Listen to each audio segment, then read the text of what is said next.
Welcome to the Hyper Guy Motivational Podcast. Thank you for being here with me today. I have a wonderful guest here. She actually matches my energy level, which kind of freaks me out a little bit. Um, but her name is Fitz Koehler. I appreciate you. And she has an amazing website called Fitness, and I guess you can go over how they can contact you at the end, Fitz. But I really appreciate you for being here. She has her BA in political science from the University of Florida. She has her master's in science in exercise and sports sciences. She's a fitness professional, a avid runner, and she can talk about that later. She's going to talk about she's just battled cancer and overcame it, which we're going to talk about that journey because she has published some amazing books that journal and chronicle how to deal with that and get through those kind of experiences in Amazon, and she's going to talk about that as well. She's a media and Instagram and social media personality. Is there anything else that I'm missing? Because you have so much, it's difficult for me. I'll spend an hour talking about all the things you've done. You know, yeah, I mean, I do a lot, right? I would say besides the books and the online presence, I spend the majority of my time as a professional race announcer, hosting massive running events. And then I do tons of keynote presentations for corporations and associations and people who want their crew to do better and be better. And so I guess I always start off this way because I want people to have kind of an idea of what made you the person you are today. Because you have so much great energy, and in anything I've ever seen you involved with, I don't think I've ever not seen a smiling face, Fitz. So I don't know how you became this way. So I want to start by saying, where were you born and raised? Born and raised in Fort Lauderdale, Florida. And it's funny because I'm the happy child. My mom calls me the happy child. She had a few kids, and I'm the one where she says, "Oh, so happy." But I was apparently conceived at Disney World. My mom waited until I was a grown up to tell me that. So I'm naturally sunny. I have a sunny disposition, but I also have practiced the skill of perspective. I have chosen to choose joy over grief and drama, and that's a choice we can all make. So whether you've been born with a smile on your face or not, you can choose joy. And then what was your childhood like growing up? Do you have any brothers and sisters? Yeah, I do. My older brother John is 9 years older than me, and my sister Kathy is 6 years older. And it was, I don't know. I mean, my parents are both New Yorkers, and my mother decided the cold weather was not for her. So much like it feels like everybody on planet Earth, she escaped to Florida. Thank goodness she did. And we were raised, scrappy. I would say middle class. We weren't taking trips to Europe. We didn't have the fanciest cars, but we had cars and we had a safe home and we had whatever we needed. And we were definitely into sports. My siblings were elite. They were really great at sports, and I wasn't. I played sports. I didn't really have great personal success in athletics until I became a grown up, until I was about 20 or so, and I started kickboxing. But yeah, two parents and two siblings, and all the love and all the fighting and the good times and the bad, like everybody else. I'm very fortunate. I'm very fortunate for what I did have. Not everybody does have two parents in a home or a loving family. And what was it like in terms of role models when you were growing up? Did you have an idea what you wanted to do when you were growing up? You know what? I wanted to connect with people. That seemed to be the overriding thread. I mean, I thought when I was younger, I'm going to be a singer. Well, apparently you need a nice voice to do that. So, nope, I had checked that off the list. But I started working as a birthday clown when I was 12 at the skating rink, and pretty much that's kind of what I do today. I mean, I led the hokey pokey, some other things, and I'm still on stages leading people. I don't teach classes at a gym or anything, but my when I was teaching classes at the gym, it probably didn't look too different than what I was doing in that clown outfit at the skating rink. And yeah, I just wanted to connect with people. I was very young when I started teaching fitness. I was just under 15 when I got a job at the gym, and I started teaching classes right away, and I fell in love with that. And basically, I've done nothing else professionally since I was 14, 15 years old. So when you graduated high school, did you go directly? Did you? I know you're a poli-sci major. What made you choose poli-sci? And did you know ultimately that you were going to get your master's after? Yeah, so I did not know I was going to get my master's. It's funny, I was teaching fitness. I had such great success in fitness. Even during college, I taught all over the world. I taught in Russia and Norway and Sweden and England and Denmark, and I I had a TV show, Cardio Jam. So I was doing this thing, but in my mind, you couldn't make a career out of fitness because I didn't want to be the gym person. I knew that if I wanted to own a home and own cars and take my kids on vacation one day, working in a gym wasn't the path for that. So I was looking for other things, but the most important thing in my life is freedom. I'm a raging fan of freedom. I'm just the most diehard American you'll ever come across. I love our country. I'd considered serving in the military when I was in high school. I thought I'll join the Marine Corps. That like most patriotic folks do, right? And then I thought, you're too cowardly to stand in front of big guns. So maybe that's not right for you. So I thought I would run for office. And really, up until recently, I had my eyes on the prize was to run for the governor of Florida. And I thought, once my business was built and I had things running, I do that. Sadly, I think politics are just too ugly for me. I'm not cut out for that. I love people too much. I don't enjoy the hate, and I do, and I have this intense passion for helping people. And I thought public service that would be a great way to do it. But really, I find I have so much power within the private sector to help people. I actually help people every day, near and far, live better and live longer. And so I'm disappointed that running for office will not likely be in my future, but that's where the poli sci came in. I just thought, here I go. I'm going to spend my life dedicated to my country and freedom. It's amazing. So I have to go back to this now because now I'm interested in this. So how did you? So you actually had a thriving fitness business in college, and you got to travel around the world. How did that happen? Uh, I reached out. I took chances, right? So my most of my European work came. I worked on a cruise ship. I worked on the nicest cruise ship in the world, the Crystal Harmony. It was a 5-star cruise liner, and Wow. I just had a family friend who taught fitness on a ship. She was in like the Bahamas or something like that. But I thought, well, that would be interesting. And what I found is there was two different concessions, they call them, that manage the gyms and spas on every cruise ship in the world. It was half and half, Kofiers and Steiners. And I thought, okay, so I applied to both. I sent in a video of me teaching fitness at the University of Florida gym.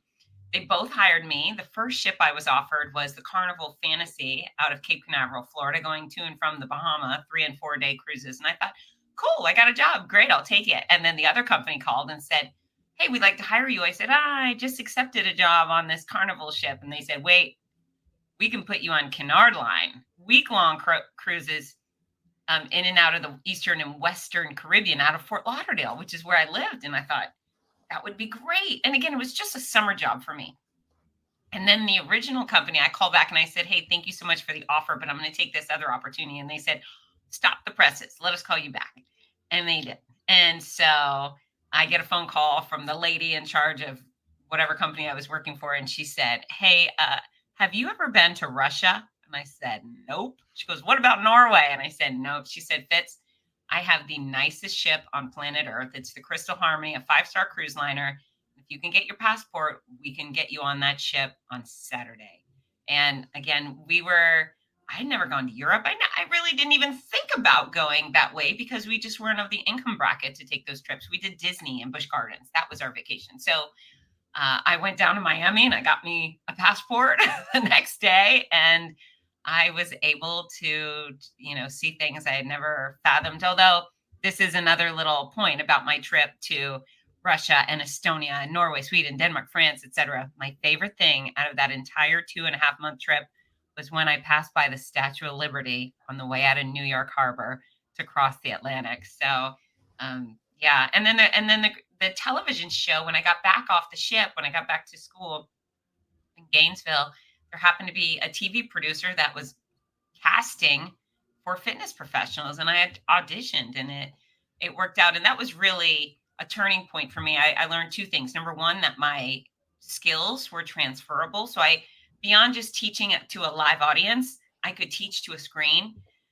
And then I had this great aha moment when strangers started approaching and saying, "Oh my God, I love you. I work out with you all the time and I've lost 17 pounds, or my back no longer hurts." And it was so impactful to me to think, "Oh my gosh, I help strangers. I never, like, how would I meet that lady?" But I helped her lose weight, and that I just fell in love with mass media. So it was at that point where I turned all of my attention to pursuing TV, radio, books, writing for magazines, and speaking was always on my agenda, but even more so now. I do close to zero that's within a small group. It's all mass impact type work I do. And you did all this while you were in college, undergrad. I got started when I was in college. Yeah, yeah, I Amazing. did a decent amount, and I would have done twice as much given the opportunity. So how did you transition from that? Were you doing your master's at the same time? And then how did you manage those two things? Yeah, so I mean, it's all evolved very naturally for me. I say naturally, it's because I pushed the envelope. I'm go, go, go, forcing the issue. But when I was in college, when I was getting my master's, I taught some classes and I had a personal training business, which really paid my bills. I created an instructor training program. I found that the national certification organizations were completely inadequate preparing people to teach a fitness class. So I created that business on my own. I started reaching out to networks and saying, "Hey, I've got this idea to talk about fitness. Would you like to have me on your show?" And they would say yes. And so I started making great more and more appearance. I don't sound like a professional speaker right now. I started doing more and more appearances, and then when I was speaking to small groups in college, that started escalating, and corporations started inviting me. I think my first two companies I spoke for that paid me were Everlast, the boxing gear, and Sports Authority. And since then, man, I've taken the stage for Disney, Oakley, Tropicana, Office Depot, Mayo Clinic, New York Life, you name it. I love the fact that these brands trust me to impact their employees or their consumers. Representing some of these ginormous brands is very meaningful. So what do they ask you to specifically? I know that you had a focus on fitness.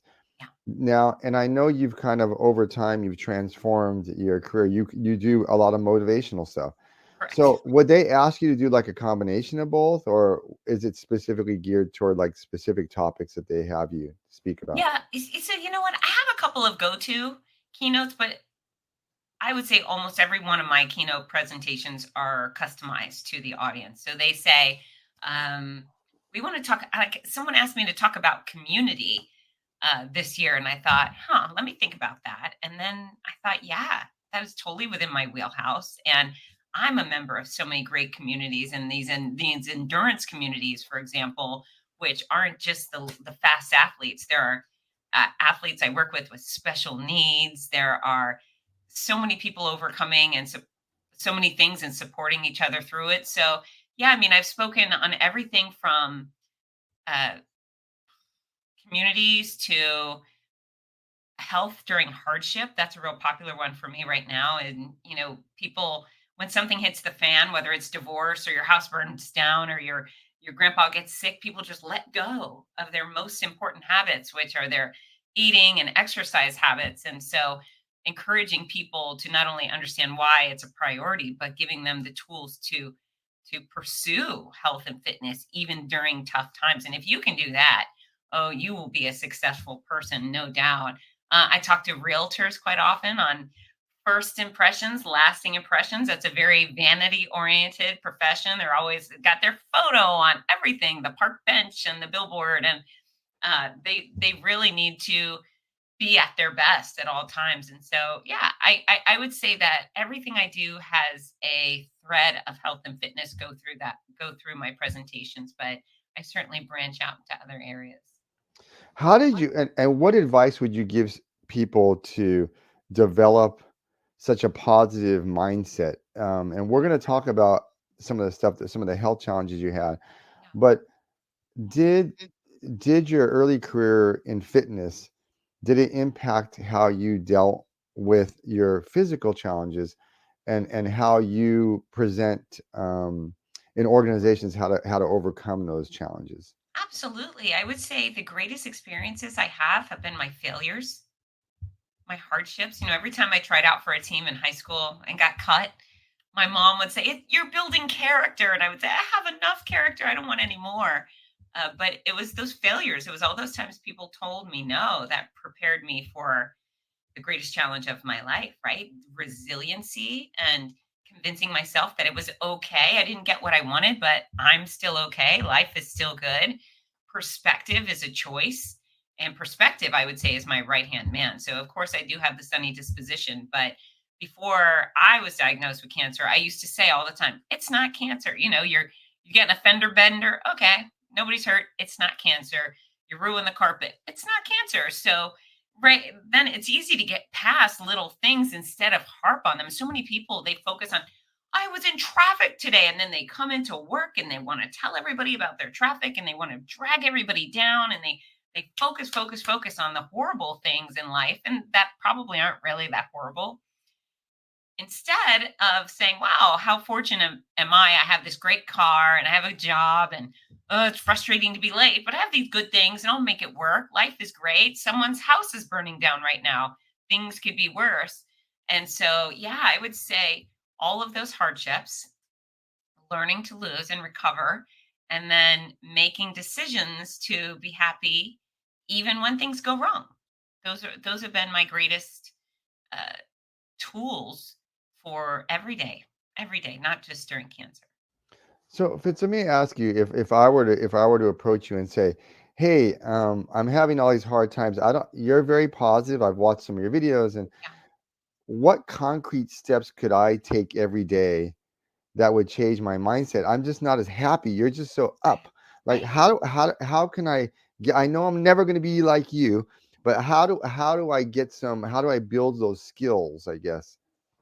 right. So first of all, how annoying would it be if everybody was like me? Right? I can only have like one of me per square mile. Uh, but it's a practice skill. It's a choice. Everybody has the capacity to make these choices. And how do you be more like me? Don't be more like me. Be more like you. And I would say start by controlling what you can. So sometimes things in your life are spinning out of control. It's not everything.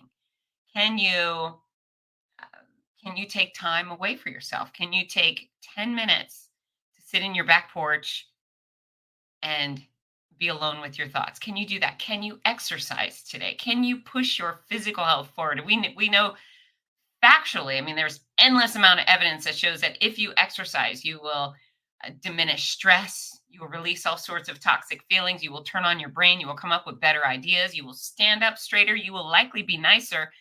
You can improve so many things in your life if you just take care of you. So maybe you can't control those people, the grouchy people. Maybe you can't control the hurricane that's hitting the other side of your state, but you can control you. You can choose healthy food, you can choose exercise, you can choose quality sleep, you can choose to avoid the cranky people. I mean, there's all these people desperately trying to infringe on our happiness, and we let them. Stop. Even if they're blood relative, you got to say, enough.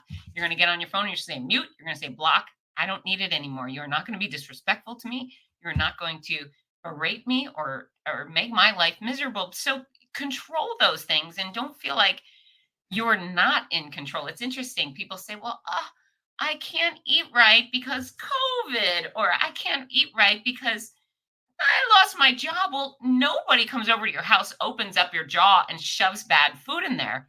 That's you. Every bite you take is yours. If you get in the mirror, strip naked, and look in the mirror, know that every single thing you're looking at is your fault or your responsibility or your success, right? So, beyond your height, which your parents gave you are responsible for what's going on here, whether it feels good, feels bad, looks bad. That's all up to you. I just think control what you can, know who you can't control, and the things that you can control, uh, force the issue.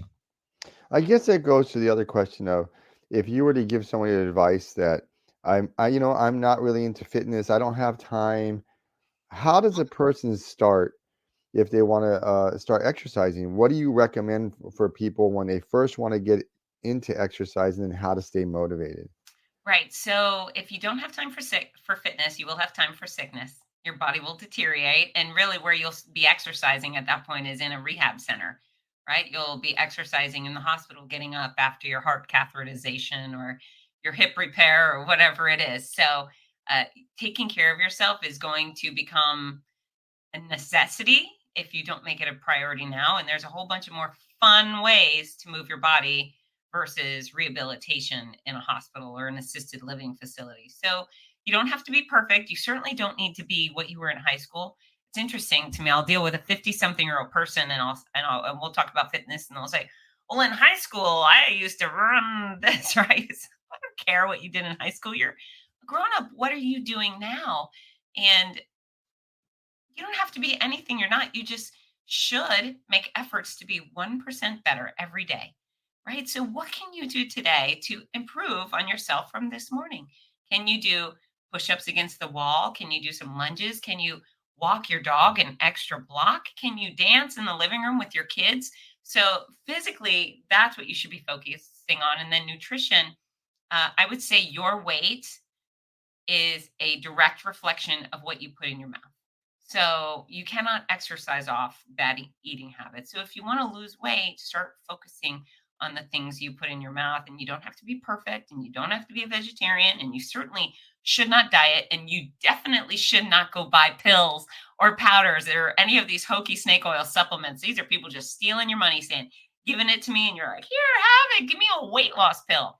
Unless it's one of these doctor prescribed things, which have their own uh, downsides for real, you should not be buying anything at the quote unquote nutrition store. But yeah, just start doing better. Choose an apple over chips, choose water over soda on occasion, and then do it more frequently, and you'll eventually get where you want to be. Now, I know you're a very accomplished runner. What if someone says, "Hey, you know what? I've never been a runner. What's a good way for me to start? I would like to. I know I'm not going to run marathons like you, or what would you suggest somebody do if they wanted to start running?" Well, the same way I would encourage somebody to learn a language. So let's say you're going to learn how to speak Chinese. You're probably not going to be able to read read a book in Chinese out loud in front of an audience, right? You're probably going to learn one word at a time, and then repeat it, practice, practice, practice, and then you're going to learn how to say a sentence, right? And the same thing goes for exercise. You can just, people say, "I can't run." And I think, "Oh, okay. Well, if a bear were chasing you, could you run?" Most people probably could. So, uh, if you'd like running to be a part of your exercise routine, great. You don't, fine. You don't have to run. You can ride a bike. You can dance. You can do karate. You can get on the elliptical rider at the gym. It doesn't matter to me. Ideally, people will exercise in four specific ways. They will do cardiovascular exercise that makes them huff and puff. Again, whatever, swimming, uh, jumping rope, whatever floats your boat works for me. Two is strength training. Make sure your body is capable of pushing, pulling, pressing, and lifting against resistance. Doesn't I don't care how you do it. You could do body weight exercises, you could lift dumbbells, you could use a machine, you can do bands, it doesn't matter. Strength train your entire body. That will make you resilient. That will make your body firm. That will improve your posture, increase your confidence, improve your bone density. Strength training is essential, not just your biceps, your whole body. It also makes you resistant to injury, less likely to have those sprains, strains, and tears. And on that note, sprains, strains, and tears, you're also going to reduce your likelihood of having those issues if you stretch. And everybody can stretch. It doesn't have to be a big deal. You don't have to take a yoga class. You just get a little bendy, your whole body. When I let my dogs out, every time I let my dogs out the back door, I take a few moments, get on the ground and stretch, or I stand in a doorway and stretch. So I have stretching time built into my day based on the fact that my dogs are going to have to use the potty. And then the last area of fitness is balance training. And that's really important so you don't fall down, because while we fell down a whole bunch as little kids and we got back up, is a lot harder to do as a grown up. So you can do something as simple as standing on one foot while brushing your teeth, alternate feet, maybe standing on your couch cushions, trying to stay upright and still. Simple tactics. So exercise doesn't have to be hard. It doesn't have to be complicated. It should be challenging and fun to you. What if someone says, and I know you hear this all the time, I really appreciate it. You have so much energy. I just don't have the time to exercise.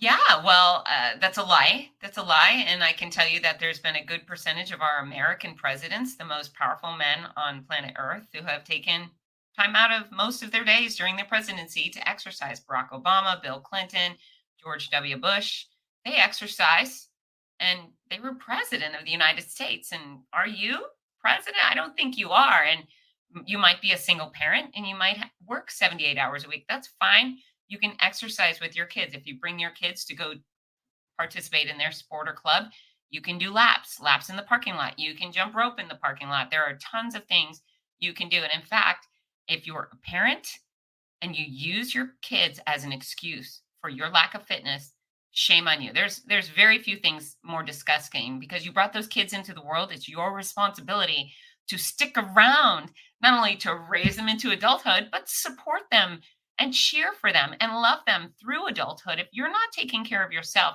they're not going to take care of themselves. And God forbid your child dies before you do because they learn terrible habits. Your kid drops dead of a heart attack at 30 and you're a miserable 60-year-old because you didn't train your child to exercise and pursue quality nutrition. It's really important stuff here. And I get very pointed because I love you guys.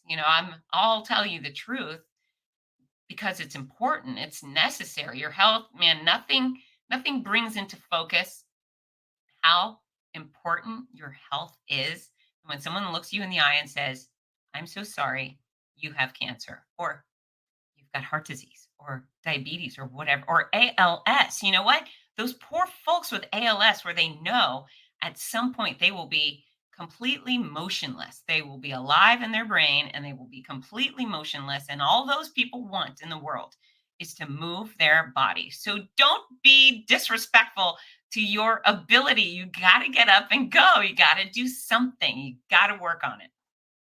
What about how many minutes per day minimally do you recommend people exercise? Ideally, I would say 30. 30 is a great start, but it doesn't have to be 30 continuous minutes. It could be 2 minutes here, 2 minutes there. And some people will say, well, Fitz, there's no way 2 minutes of exercise could benefit me. Okay, try 2 minutes of burpees. Right? Like it's like, what? Yeah, 2 minutes of burpee, miserable or exhausting, or however you want to describe it. So you can walk your dog for 10 minutes in the morning. You can get to the office and do some squats in the storage closet where you can just squeeze it in here or there. Ideally, 30 to 60 minutes continuously would be fantastic. And if you can make that happen, please do. It doesn't have to be 60 minutes on the treadmill. You could do 30 minutes of dancing and then a little bit of strength training and balance training and stretching. It's up to you.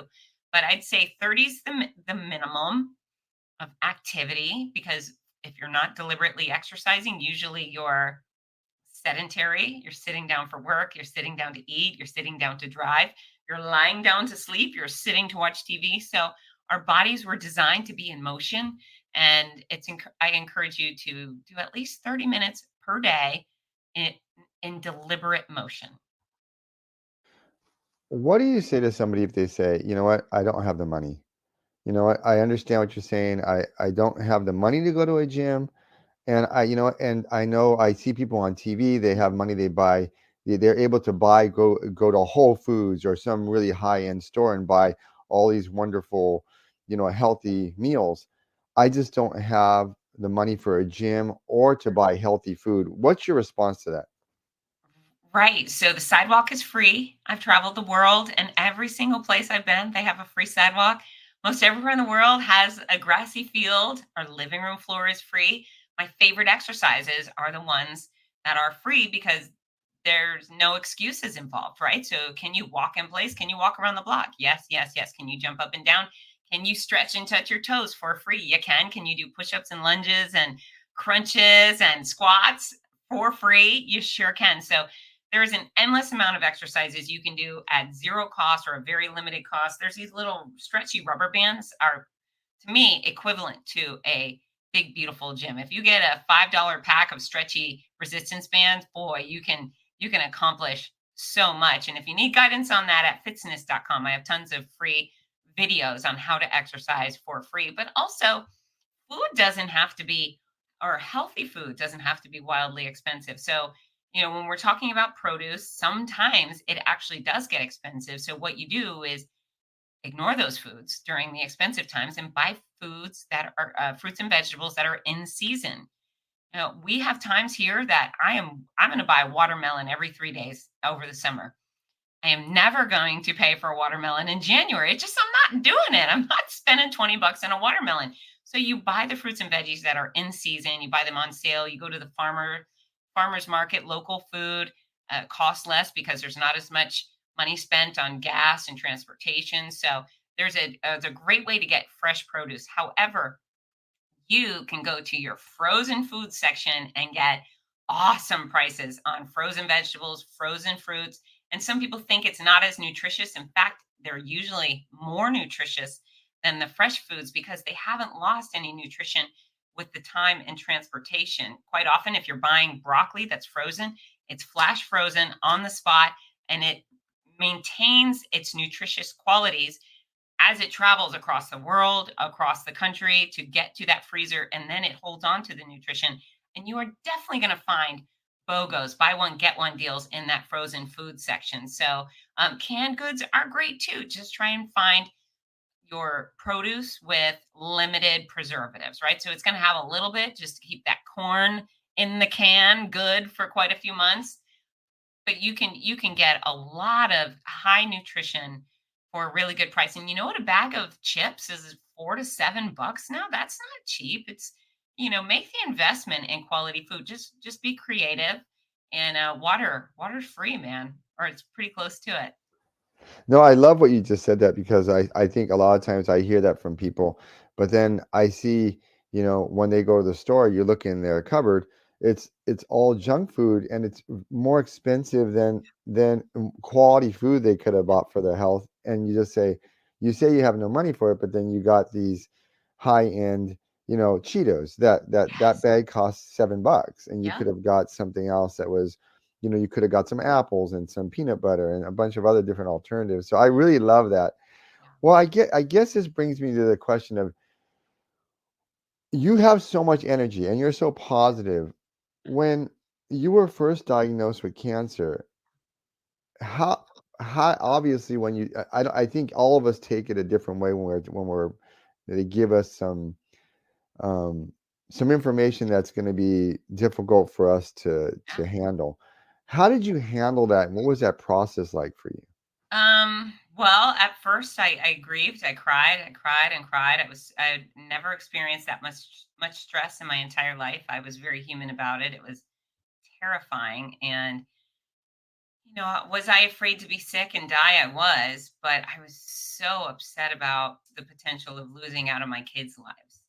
The thought of not seeing Ginger and Parker when they're 20 or 30 or whatever. I just really, it was agony. So that was hard. And eventually, my oncologist, once I met with him, which really didn't take too long for me to do that, he told me he had a cure for me. He said, Fitz, most cases of breast cancer are curable. 90 something percent of all breast cancer cases are curable. Yours is specifically curable. So you're going to have to endure the cure, but there is a light at the end of the tunnel for you. And so I believed him.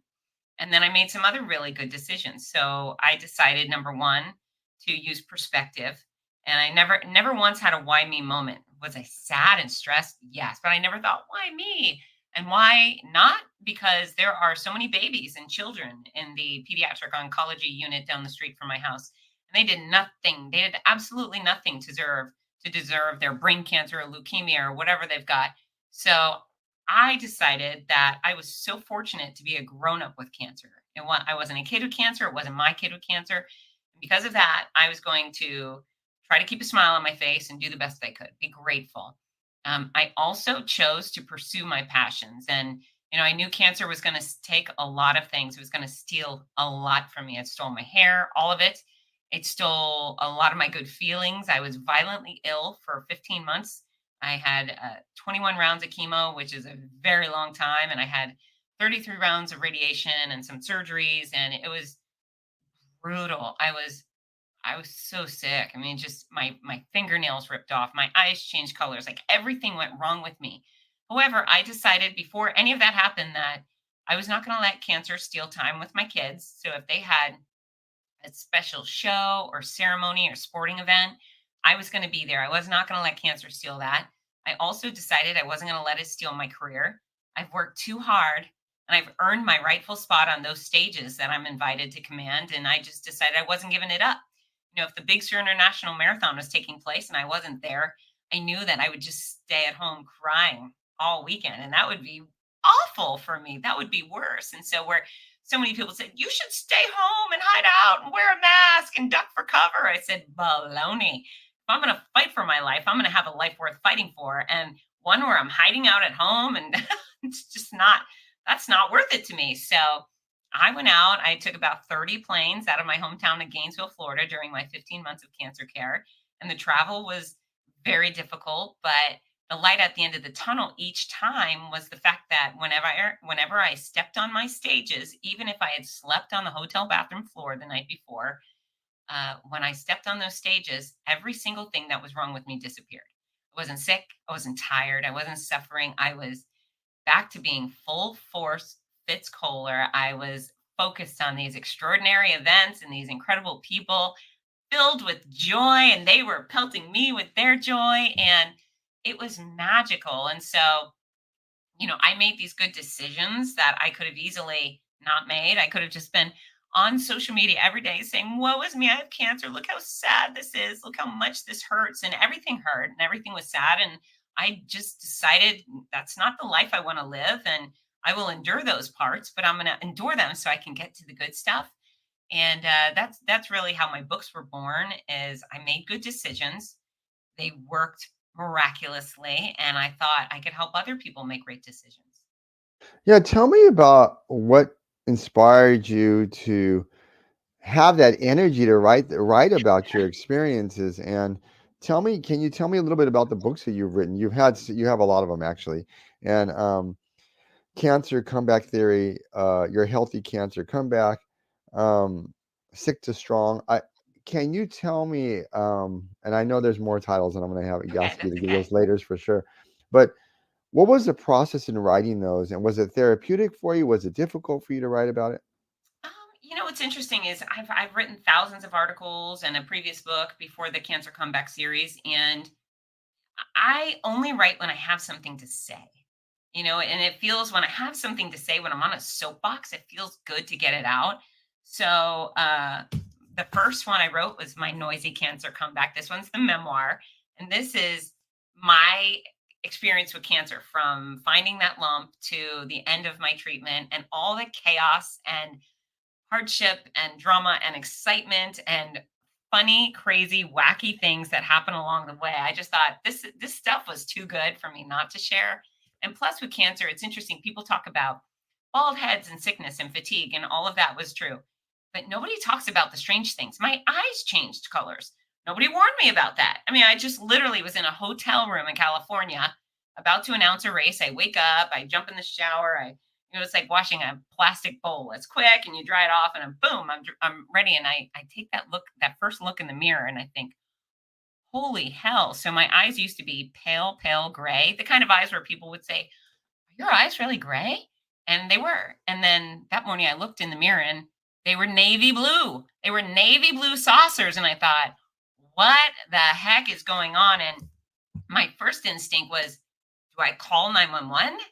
And I thought about it and I thought, okay, well, if I call 911 and say, help, my eyes have changed colors, they're just going to send a paddy wagon with a straight jacket, right? The psychiatric team. So I thought, well, that doesn't make any sense. And then I thought, well, I've got 5,000 people waiting for me this morning. So I need to just get up and go and I can see. So maybe I'm just imagining this. And when my announcing partner for the weekend, he comes, knocks on my hotel door to get me, he opens the door and he instantly says, what the hell happened to your eyes? And I said, I know. So, anyways, it's a bunch of wacky stuff in my noisy cancer comeback. And then the other two books, this one being the most important, the other two books are Your Healthy Cancer Comeback, Sick to Strong, and The Healthy Cancer Comeback Journal. And Sick to Strong was created because about halfway through my treatment, I had lost a ton of weight and I had just had surgery. I mean, things were, and I was in bad shape. And it was about the same time where my mother looked at me one day and she said, "You need to eat. You look like you were in the Holocaust." And I said, "Thanks, Mom." Thanks, Mom. I'm doing my best. And that felt bad. But anyways, I went to the gym. It was soon after my surgery. I had been released to start lifting weights again, and I sat on the machine and I poked the pin in where it was supposed to be, and I pushed, and nothing happened. So I lowered the pin and I pushed again, and nothing happened. And what I found is that I had lost 80% of my strength. 80%. I was a little skeleton. I was this little bald little skeleton. It was weak, and I thought, at this moment, this is where most people would burst into tears, get in their car, and go home and give up. But lucky me, I'm a fitness expert. I never had a doubt that I would rebuild this body and get it back to healthy and vibrant. I had a customized game plan in my head instantly, baby steps taking me from point A to point B. And a little over a year after finishing treatment, I ran the Boston Marathon. Yay for me. However, at that very same time where I was having this, okay, I can do this, I was suffering. I mean, I just agonizing for my peers, the millions and millions of cancer patients and survivors around the world who are beat up, knocked down, dragged through the mud by cancer and its treatment, and they have absolutely no idea how to get themselves back. And I looked on Amazon, there wasn't a book about it. Nobody had written the book. And so I thought, well, fitness expert with a year and a half worth of cancer experience, write the book. And so that's where Your Healthy Cancer Comeback came in. There's a full color journal that's filled with all sorts of fun prompts, factual prompts, and prompts to help you go from sick to strong. But those books are they're probably some of the most important work I've ever done. And it's a population that needs the help. They need the guidance. And I am so pleased because oncologists around the world are buying them in bulk to pass out to their patients upon diagnosis. So they're doing well, and I'm very proud of them. That's just amazing. And you ran the Boston Marathon. Yeah. So let me ask you a question. How did this transformation impact your kids? Yeah, that was really hard. It was really hard. So I waited until I had an official diagnosis to tell them. I didn't let them know as I was going through the initial scans and so forth. I didn't want them to worry about nothing if it was nothing.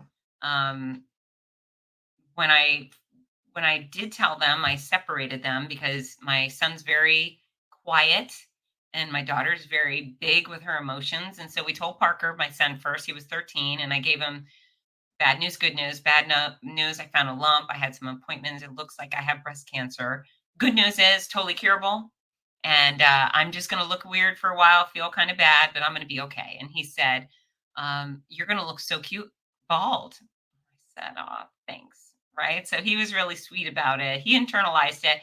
Later, he told me he definitely thought I was dying, but he was there to support me. It was very sweet. And then Ginger, I told her shortly after we got done telling Parker, and she just wailed. She was 15, and we're so close, and she just suffered greatly. However, kids are very resilient. And so it probably was in about a week or so where both kids were making fun of mom's bald head, and they were involved in their activities and school, and maybe some friends had to drive them to and from school because I was sick, or had so many drugs in my system for a while. But they were wonderful. Kids are very resilient, and if you keep them engaged in their life, I specifically did not take them to scary doctor's appointments. They never saw me get poked with a needle. They never saw any of those things that made me upset. So they were good. I'm very proud of them. They were very kind and sweet to me when I needed some kindness and sweetness. So when you built yourself back up, was it difficult for you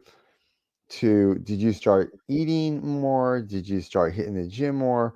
Was it hard for you given that you were going through those physical challenges?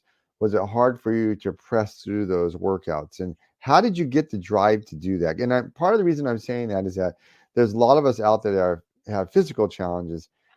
And like you said, part of us are like, I don't have the energy, or you know what, should I give up? And I love the spirit that you have because you just fought through that. What do you um recommend for people to get through those hard times? So first of all, you got to want it. I wanted it so bad. I didn't like being a little skeleton. I did not like being weak. Some people might not like being overweight. They might not like their pants being tight. I wanted a fit body again. And so I was willing to do the work, and I was also willing to be patient and compassionate. And so I never treated myself like, "Oh, you're so bad. You're less than you were. Shame on you." I thought, "Shoot, you have been through hell, and let's get you back to normal." So I never had a setback because I never pushed too hard. I started out just walking in the pool, for 5 minutes, and then I would stretch in the pool. Then I'd get out. Eventually, a few weeks later, I started swimming a couple of laps, and I baby stepped it all so hard. So I never had the chance of injuring myself or taking a step back. And I think that's how the general population needs to treat themselves is, baby steps. You are where you are. You can't undo it, whether you are where you are because of cancer or heart disease or an injury, or you've just been lazy and you haven't been doing the right thing. Okay. Well, you are where you are. So baby steps for the win and consistency. So I just knew it would come. And I struggled with nutrition for a long time because I was still doing chemo while I was trying to put back on weight. So food has become a tricky thing for me, but I listen to my body. My stomach says no to certain things now. So I say, okay, I'm not going to have those things. I'll have more of these things that I can have. And I just focus on health. That's the main thing for me is I want to be strong. I want to be fit. I want to have stamina. I like the feeling of being fit. And I can tell you I was 40 pounds heavier than I am when I was in college. And I didn't like that very much. I didn't like my body. I thought about my hips all the time. I thought about my tummy all the time. It was a real burden. And then once I got my stuff together and I started eating healthfully and things turned around, and I no longer think about my waistline. It is what it is. It's not a problem for me. So I encourage people to take those steps no matter what you've been through to get yourself in great shape. And then you can free your mind space up to think about other things. Well, you're cancer free. Thank Yes, I God. We am. talked about this. I get so excited because sometimes I meet my guests and I'm so like just taken aback by how amazing they are. And you're just Oh, absolutely amazing story. And so you're cancer free now. Tell me what your typical like fitness day is, and are you running every day, and what and you said that you're talking about your diet now.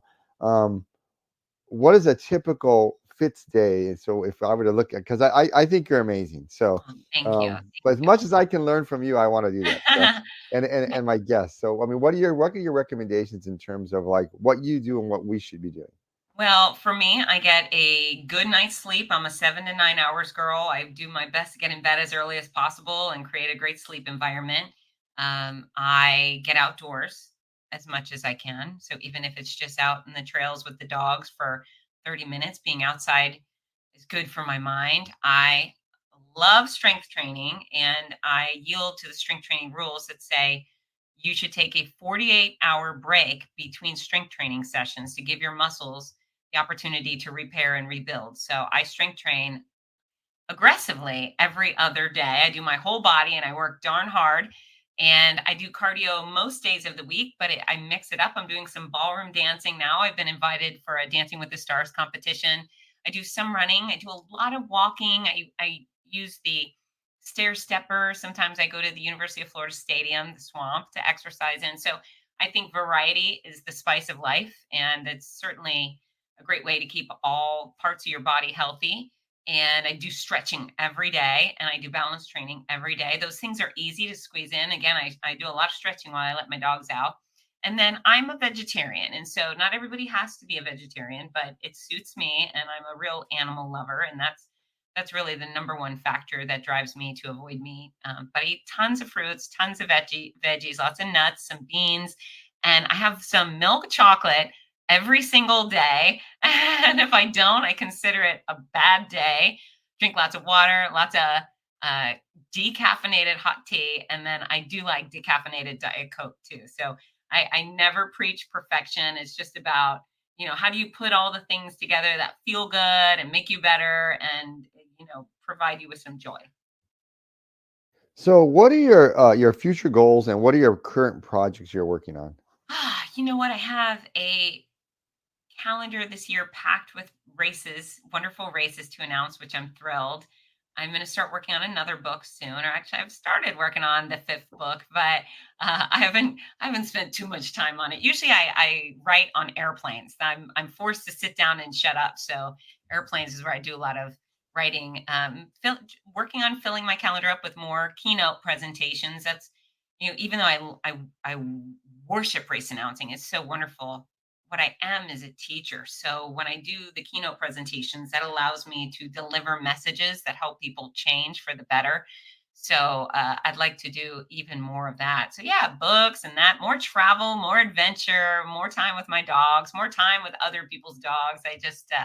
I don't know. I'm hoping to make the best of every day. Plus, I'm learning guitar. I started about 4 months ago. I'm still mediocre at it, but I love the process of going from bad to good. So yeah, guitar. So I always ask a few rapid fire questions at the end. And at the end, I want you to be able to talk about how people can get your book Sure. and go to your website and get a hold of you. You have such an amazing story. I can probably do 10 hours with you, Fitz. So okay. So what are your guilty pleasures food wise? I guess one of them is chocolate, but Milk chocolate and French fries. oh, okay, okay. And I think your French Salty French. fries. What kind of French fries do you like? Salty French fries. I do like McDonald's French fries. Favorite workout music? Oh, rap, rap. Ludacris makes me very happy. I'll listen to lots of upbeat stuff, but Ludacris, Get Back is my one of my favorites. Go to film. Go to film.